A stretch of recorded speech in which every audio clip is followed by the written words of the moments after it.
రోడ్డుపై నిమ్మకాయలను తొక్కుతున్నారా? అలా చేస్తే ఏమవుతదో తెలుసా? 3 బాటల దగ్గర నడకూడదు.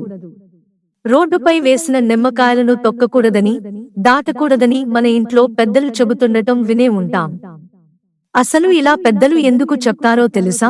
ఇప్పటికీ పెద్దలు కొన్నింటిని బాగా నమ్ముతారు. ముఖ్యంగా రోడ్డుపై వేసిన పసుపు, కుంకుమలు కలిపిన నిమ్మకాయపై దాటకూడదని, 3 బాటల దగ్గర నడవకూడదని ఇలా కొన్ని విషయాలను ఖచ్చితంగా పాటిస్తారు. పొరపాటున వీటిపై నుంచి దాటితే మాత్రం అంతే సంగతులు. వాటిపై దాటామని తెలిస్తే ఖచ్చితంగా జ్యోతిష్యుల దగ్గరికి తీసుకెళ్లడం లాంటివి చేస్తుంటారు.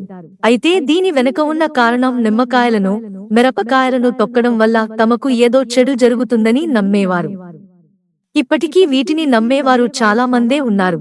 నిజానికి వీటికి సంబంధించి ఎలాంటి శాస్త్రీయ వాస్తవాలు లేవు. కానీ జ్యోతిష్యంలో ఈ విషయాలు చాలా ముఖ్యమైనవిగా భావిస్తారు. ఇవి మనకు మనం పెట్టుకన్నవే తప్ప ఇవి తొక్కినా, దాటినా ఏదో జరిగిపోతుందని ఖచ్చితంగా ఎవరు చెప్పలేరు. నిమ్మకాయలు, మిరపకాయలను తొక్కితే చేతబడి, బాణామతి చేస్తారని కొందరు అంటుంటారు. కానీ అదంతా మూఢ నమ్మకం. ఇలాంటి వాటిని నమ్మకూడదని కొందరు చెబుతున్నప్పటికీ వీటిని కొట్టిపారేస్తున్నారు చాలామంది. దిష్టి తీసి నిమ్మకాయలను, మిరపకాయలను వేస్తారని వీటిని తొక్కకూడదని ఇప్పటికీ ఇంట్లో చెబుతూనే ఉంటారు. మనం వాటిని దాటకుండా వెళ్తూనే ఉంటాం.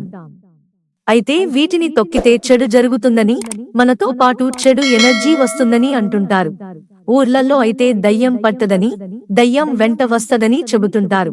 అందుకే బయటి నుంచి వచ్చిన వాళ్లను కాళ్ళు కడుక్కుని రమ్మంటారు. కొన్నిసార్లైతే బట్టలు మార్చుకోమని చెబుతుంటారు. అయితే దీంట్లో ఎంతవరకు నిజం ఉందని మాత్రం తెలియదు. జ్యోతిష్యం ప్రకారం రోడ్డుపై పడేసిన మరికొన్ని వస్తువులను కూడా దాటకూడదు.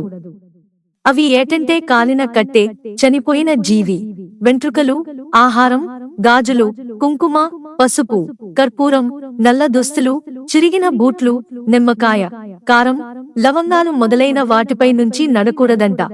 వీటి వెనుకగల ఏమైనా సైంటిఫిక్ రీజన్స్ ఉన్నాయనేది తెలియదు. కానీ మన పెద్దలు, జ్యోతిష్యుల మాత్రం ఇలా చెబుతుంటారు. ఇదంతా ఎంత వాస్తవమనేది మనం నమ్మేదాన్ని బట్టే ఉంటుంది. మిత్రులారా, ఛానల్ సబ్స్క్రైబ్ చేసుకోవడం మర్చిపోకండి. ధన్యవాదాలు.